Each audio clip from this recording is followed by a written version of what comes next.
Elite Professional Academy. Endeavor to achieve excellence.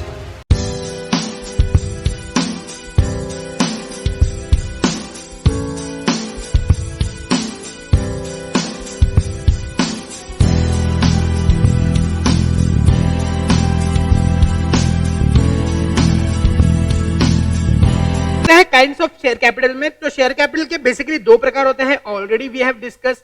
एक होता है आपका इक्विटी शेयर कैपिटल और दूसरा होता है preference share capital. Now will not go into the details what do you mean by equity share capital and preference share capital. In last lecture thoroughly we have seen what is the basic difference between equity and preference share capital.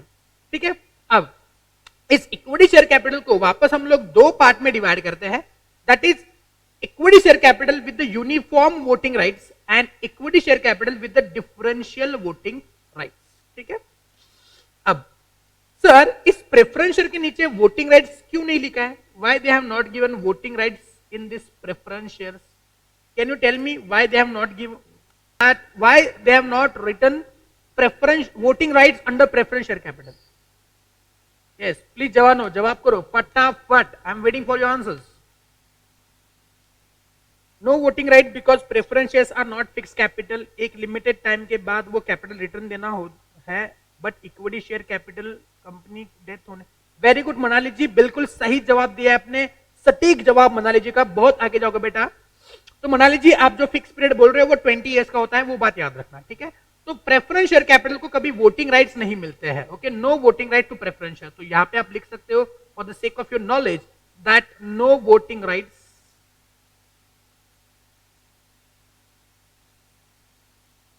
To preference share holders.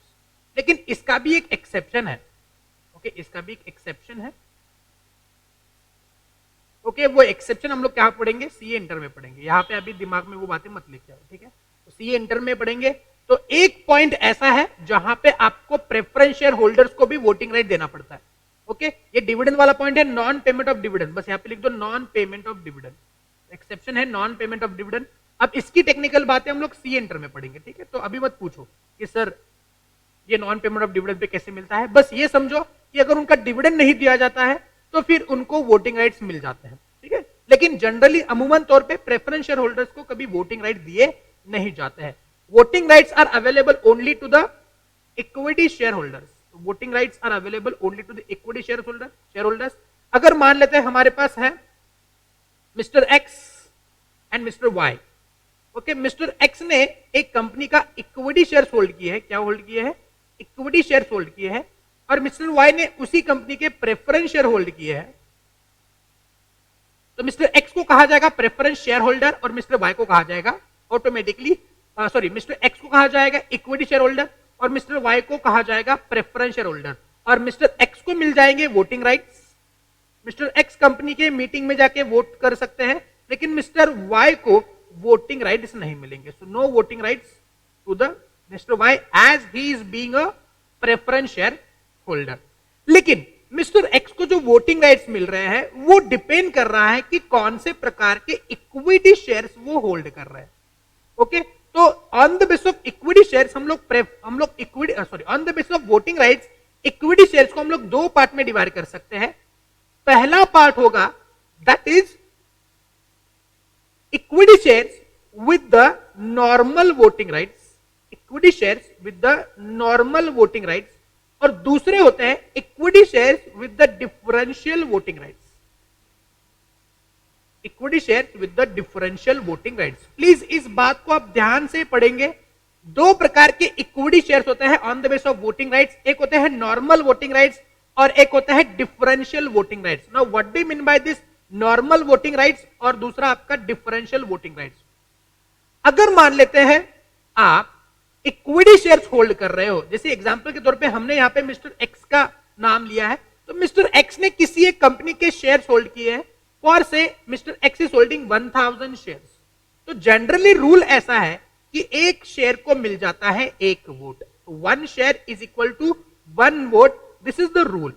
Okay, except you are not voting by show of hands. तो दो प्रकार के voting भी होते हैं, एक होता है शो ऑफ हैंड से और एक होता है पोल पे। पोल पे मतलब कि आप जैसे वोटिंग करते हो लोकसभा, राज्यसभा, ऐसे इलेक्शंस में तो वहां पे पोल पे वोटिंग होता है, एक मशीन होता है वहां पे अपने क्या बटन दबाना है, या फिर आज भी चिट्ठियों पे वोटिंग हो सकता है, कंपनीज की वगैरह बात कर रहा हूं, उसको बोलते बैलेट पेपर बोलते हैं उसको, तो उसको बोलते वोटिंग बाय पोल।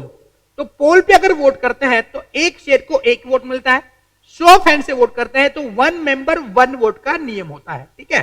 तो 1000 शेयर्स अगर मिस्टर एक्स ने होल्ड किए हैं और एक शेयर को एक वोट है, तो मिस्टर एक्स के पास कितने वोटिंग राइट्स होंगे? तो मिस्टर एक्स के पास कितने वोटिंग राइट्स होंगे? तो मिस्टर एक्स के पास 1000 वोट्स होंगे। तो मिस्टर एक्स का वोट जो है वो 1000 गिना जाएगा।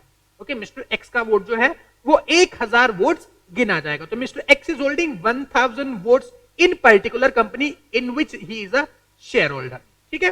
तो ये तो हो गया आपके नॉर्मल राइट्स वाले वो इक्विटी शेयर्स। तो equity share with the normal voting rights, equity shares with the normal voting rights इसको बोला जाता है, जिसके पास एक शेयर के पास एक वोट है। तो कंपनी जब इशू करती है तो माइट भी वो equity shares with the normal voting rights issue करेगी, या फिर equity share with the differential voting rights भी इशू करेगी। तो if I say the company has issued the equity share with the normal voting right, then उस company ने अपने member को एक शेयर के लिए एक वोट अलॉट किया है, जो वो अपने कंपनी के जनरल मीटिंग में आके अपना वोट डालेगा। उसकी कीमत उसके शेयर होल्डिंग पे डिपेंड होगी कि कितने शेयर उस शेयर होल्डर ने अपने पास रखे हुए हैं। वही अगर मैं बात करता हूं डिफरेंशियल वोटिंग राइट्स की, तो डिफरेंशियल वोटिंग राइट का मतलब होता है कि कंपनी के पास जो नॉर्मल रूल है एक शेयर एक वोट, ये रूल यहां पे लागू नहीं होगा। तो 1 शेयर 1 वोट का जो कॉन्सेप्ट है, ये कॉन्सेप्ट यहां पे लागू नहीं होगा। हो सकता है कि कंपनी जो है एक शेयर के लिए 5 वोट्स दे, 5 वोट्स। मैं हाइपोथेटिकल एग्जांपल ले रहा हूं, ऐसा नहीं कि एक शेयर को 5 वोट देनी है। हो सकता है एक शेयर के लिए 5 वोट दे दे, या फिर हो सकता है कंपनी 5 शेयर के लिए 1 वोट दे दे, कंपनी 5 शेयर के लिए 1 वोट दे दे। जी हां, क्या ऐसा हो सकता है? जी हां, बिल्कुल हो सकता है। तो कंपनी डिफरेंशियल तरीके से अपने वोटिंग राइट्स को देगी किसी भी एक शेयर होल्डर को। अगर कंपनी इशू कर रही है इक्विटी शेयर्स और बोल रही है कंपनी कि हम जो आपको इक्विटी शेयर इशू कर रहे हैं वो डिफरेंशियल वोटिंग राइट्स वाले, नाम है ना डिफरेंशियल, मतलब कुछ अलग प्रकार से क्या मिल रहा है आपको? वोटिंग राइट्स मिल रहे हैं। ओके, और उसके लिए क्या मिल रहा है आपको? एक शेयर के लिए अलग प्रकार से वोटिंग मिल रहा है। नॉर्मल तरीका गिना जाए तो हम लोग मानेंगे एक शेयर के लिए एक वोट, लेकिन यहां पे डिफरेंशियल तरीके से हो सकता है वो एक शेयर के लिए 5 वोट ले रहे हैं, या हो सकता है 5 शेयर के लिए 1 वोट कंपनी दे रही है। अमूमन तौर पे जनरली देखा जाता है कि कंपनी ऐसे वाले शेयर्स इशू करती है जिनके पास वोटिंग राइट्स बहुत ही कम होते हैं। सर, ऐसे वाले शेयर्स कंपनी इशू क्यों करेगी और क्यों खरीदेंगे लोग? ये तो सवाल है कि एक शेयर के लिए 1 वोट कंपनी देती है, लेकिन ऐसे शेयर्स लोग क्यों खरीदेंगे जिसके पास उनको वोटिंग राइट्स कम मिल रहे हैं? मतलब अगर मान लेते हैं मेरे पास, मैं एक कंपनी का शेयर होल्डर हूं, मान लो मैं हूं एक कंपनी का शेयर होल्डर जिसने डिफरेंशियल वोटिंग राइट्स वाले शेयर्स इशू किए हैं, और ऐसे प्रकार के डिफरेंशियल वोटिंग राइट्स कंपनी ने इशू किए हैं। अब मैं उस कंपनी का शेयर होल्डर हूं, अगर मुझको 1 वोट कंपनी में डालना है तो मेरे पास 5 शेयर्स होने चाहिए। Suppose I have 20 shares, I am holding 20 shares, so how many voting rights do I have in that company? You have to tell me how many voting rights do I have in that company? अगर 5 share के लिए 1 vote है, तो अगर मैं उस company में 20 share hold कर रहा हूं तो मेरे पास कितने शेयर्स होंगे, मेरे पास कितने वोटिंग राइट्स होंगे? कैन यू टेल मी, मेरे पास कितने शेयर्स होंगे? शेयर क्या बोल रहा मैं, मेरे पास कितने वोटिंग राइट्स होंगे? यस, कैन यू टेल मी?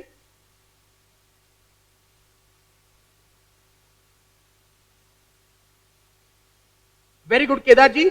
अगर 20 शेयर्स अगर मैं होल्ड कर रहा हूं किसी कंपनी में और 5 शेयर के लिए 1 वोट है, तो मेरे पास कितने वोटिंग राइट्स है? 4 वोटिंग राइट्स, 4 वोटिंग राइट्स। लेकिन मैं ऐसे शेयर क्यों खरीदूंगा जहां पे मुझको 20 वोटिंग राइट्स मिलने चाहिए थे और यहां पे 4 वोटिंग राइट्स मिल रहे हैं? तो देखो बच्चों, जैसी कंपनी नॉर्मल शेयर इशू करती है और जैसी company differential share voting right वाले शेयर इशू करती है, तो उनके प्राइस में होता है डिफरेंस। जहां पे अगर मान लेते हैं नॉर्मल शेयर कंपनी का 100 रुपए में जा रहा है, तो वहां पे कंपनी डिफरेंशियल वोटिंग राइट्स वाले शेयर्स कंपनी जो है वो आपको डिस्काउंट में दे देगी। डिस्काउंट ये वर्ड प्रॉपर नहीं है, लेकिन आपको समझने के लिए मैं डिस्काउंट बोल रहा हूं। कम प्राइस में बोलेंगे तो वो शेयर आपको 60 रुपए में मिलेगा, ठीक है। तो एक शेयर को 60 रुपए में आपको मिलेगा। या फिर कंपनी करेगी, आपको बोलेगी कि आप वोटिंग राइट्स कम ले लो, लेकिन आपको डिविडेंड हम लोग ज्यादा देंगे। तो डिविडेंड राइट्स आपको ज्यादा मिलेंगे, डिविडेंड के राइट्स आपको ज्यादा मिलेंगे। 60 रुपए में शेयर तो मिल रहा है, उसके बाद आपको डिविडेंड भी ज्यादा मिल रहा है। जैसे नॉर्मल शेयर को अगर आपको डिविडेंड मिलेगा, कुछ भी डिविडेंड मान लो, डिविडेंड मिलेगा 10%, 10% का डिविडेंड है, तो आपको डिविडेंड जो डीवीआर है, जिसको बोलते हैं डिफरेंशियल वोटिंग राइट्स वाले शेयर, उनको डिविडेंड मिलेगा 15%। तो आपको यहां पे कॉम्पेंसेट किया जा रहा है। एक तो प्राइस में कॉम्पेंसेट किया जाएगा, या फिर आपको डिविडेंड में कॉम्पेंसेट किया जाएगा, या फिर दोनों में भी कॉम्पेंसेट किया जा सकता है। कि आपको बोलेंगे कि चलो हम आपको दोनों में भी कॉम्पेंसेट करते हैं, हम आपको दोनों प्रकार से क्या करते हैं, प्राइस का कॉम्पेंसेशन देते हैं, या फिर आपके शेयर्स को कॉम्पेंसेट करते हैं। तो 20 शेयर्स के लिए 4 वोटिंग राइट तो जरूर मिल रहे हैं, लेकिन मुझको ये शेयर अगर कोई बाहर मार्केट में जाता है तो 100 रुपए देने पड़ेंगे, मतलब 2000 रुपए देने पड़ेंगे, वही मुझको 1200 रुपए देने पड़ेंगे। और जहां पे 100 रुपए देके मुझको 10% का डिविडेंड मिल रहा है, लेकिन वहीं पे मुझको डीवीआर में 15% का डिविडेंड मिल रहा है। मतलब नॉर्मल शेयर से मुझको एक्स्ट्रा डिविडेंड मिल रहा है अगर मैं डीवीआर को परचेस करता हूं तो, ठीक है। तो ये तो कहानी होगी concept of differential voting rights, कि ऐसे शेयर्स नॉर्मली जिसके पास एक शेयर के ऊपर एक वोट होता है, वहीं पे कंपनी डिफरेंशियल वोटिंग राइट्स वाले शेयर भी इशू करेगी।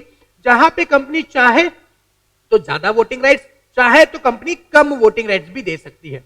अमूमन तौर पे कंपनी कम वोटिंग राइट देती है और उसको कॉम्पेंसेट करती है प्राइस से या फिर डिविडेंड से। ये तो हो गया कॉन्सेप्ट ऑफ डीवीआर।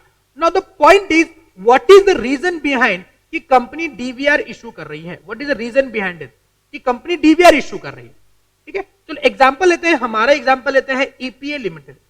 अब ईपीए लिमिटेड में मान लेते हैं हम 3 लोग मेंबर है, ओके। मैं हूं, यहाँ पे स्वप्निल सर है और यहाँ पे है स्वरूप सर, ठीक है। तो हम तीनों क्या है बोलो, इस कंपनी के मेंबर है।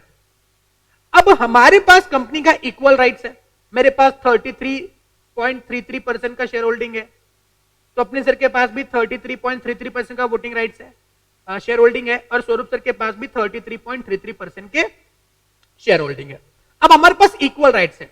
अब हम क्या करना चाहते हैं, हमारे वोटिंग राइट्स को या फिर हमारे शेयर होल्डिंग पैटर्न को हम ना करे बगैर हम लोगों को और शेयर कैपिटल अगर इशू करना है, तो हम लोग क्या करेंगे, हमारे जो ऑथोराइज कैपिटल में से बचे हुए शेयर्स है उसको हम लोग पब्लिक को इशू कर देंगे, बिकॉज हमारी पब्लिक लिमिटेड कंपनी है। हाँ, यहाँ पे 7 मिनिमम नंबर होने चाहिए, आप मान लो कि 3 ही है, ठीक है, for the sake of understanding. तो हम लोग क्या करेंगे, जो भी हमारे पास ऑथोराइज कैपिटल में से बचे हुए शेयर्स है उसको इशू करेंगे। अब जैसे ही कोई एरा गैरा नत्तू गैरा एबीसी पर्सन है, कोई एबीसी पर्सन है, हमने उसको अगर ये शेयर इशू कर लिए, जो भी बचे हुए शेयर्स है उसको इशू कर लिया, तो उसका भी क्या आ जाएगा, हमारे कंपनी में एक वोटिंग राइट्स है, फिर उसका कंट्रोल आ जाएगा, बिकॉज एक शेयर का एक वोट उसको मिलेगा। जितने भी शेयर्स वो खरीदेगा उसको क्या मिलेंगे, उसको वोटिंग राइट्स मिलेंगे, और वो हमारे साथ आ जाएगा, हमारा कंट्रोल कुछ हद तक कम हो जाएगा। तो उसके लिए हम लोग क्या करेंगे, उसको बोलेंगे देख भाई तुमने शेयर लेना है, शेयर ले लो, कम प्राइस में ले लो, लेकिन हम तुमको क्या करेंगे, वोटिंग राइट्स कम देंगे। तो हम तुमको बोल रहे हैं, तुमने अगर 10 शेयर होल्ड किए तो हम तुमको 1 वोट देंगे। इससे क्या हो जाएगा, उसके वोटिंग राइट्स कम हो जाएंगे और हमारे वोटिंग राइट जो के त्यो बड़े हुए रहेंगे। मतलब हमारा कंट्रोल इस कंपनी में रहेगा, भले ही वो उससे मुझको पैसे मिल गए, मेरी पैसे की रिक्वायरमेंट फुलफिल होगी, लेकिन उस बंदे का क्या हो गया बोलो, शेयर्स के ऊपर उसका जो वोटिंग राइट्स है वो कम हो गए, और हमारा कंट्रोल कंपनी में जो का त्यो रहा, कंट्रोल स्टैटिक रहा। अगर कोई डिसीजन वगैरह लेना है तो हम तीनों मिलके उस डिसीजन को कंट्रोल कर सकते हैं without diluting our voting power, और by even after issuing the share capital to the outsider. अब यहाँ पे मैंने एक बंदे का नाम लिया है, ऐसे बहुत सारे लोगों को मैं शेयर इशू कर सकता हूं, जो लोग मेरे कंपनी में वोटिंग राइट्स रखेंगे लेकिन हमसे कम रखेंगे। हमारे पास जो नॉर्मल वोटिंग राइट्स है इनसे कंपेयर करे जाए तो उन लोगों को थोड़े अलग प्रकार के कम वोटिंग राइट्स उनको मिल रहे हैं। This is the reason behind issuing the differential voting rights. क्या सर इस प्रकार के वोटिंग राइट्स डीवीआर कभी इशू हुए हैं? जी हाँ हुए हैं। इंस्टीट्यूट ने आपको एक एग्जांपल दिया हुआ है। Tata Motors in the year 2008 is the first company to issue the differential voting rights. तो it is to be noted that Tata Motors in 2008 introduced the equity share with the differential voting rights called A equity shares in its rights issue.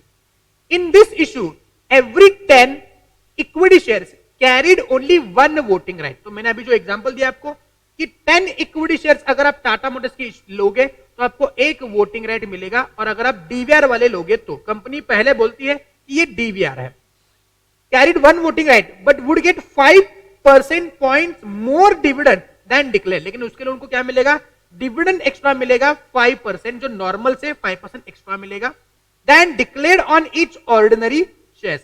Since a equity share did not carry similar voting rights, was being traded at discount. वो उनको क्या मिल रहा है, कम price में मिल रहा है to other common shares having full voting.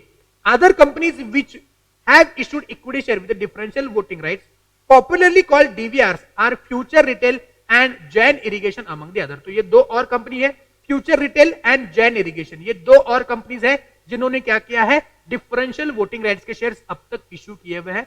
आजकल ये बहुत सारा पॉपुलर हो रहा है डीवीआर. ठीक है, तो बताएंगे डीवीआर के कॉन्सेप्ट में आपको किसी प्रकार की दिक्कत है. अगर किसी प्रकार की दिक्कत है तो प्लीज मेक श्योर दैट कि आप कमेंट बॉक्स में क्या कर रहे हो, मुझको सवाल पूछ रहे हो. Please tell me any doubt here in the DVR and the normal voting rights. Elite Professional Academy. Endeavor to achieve excellence.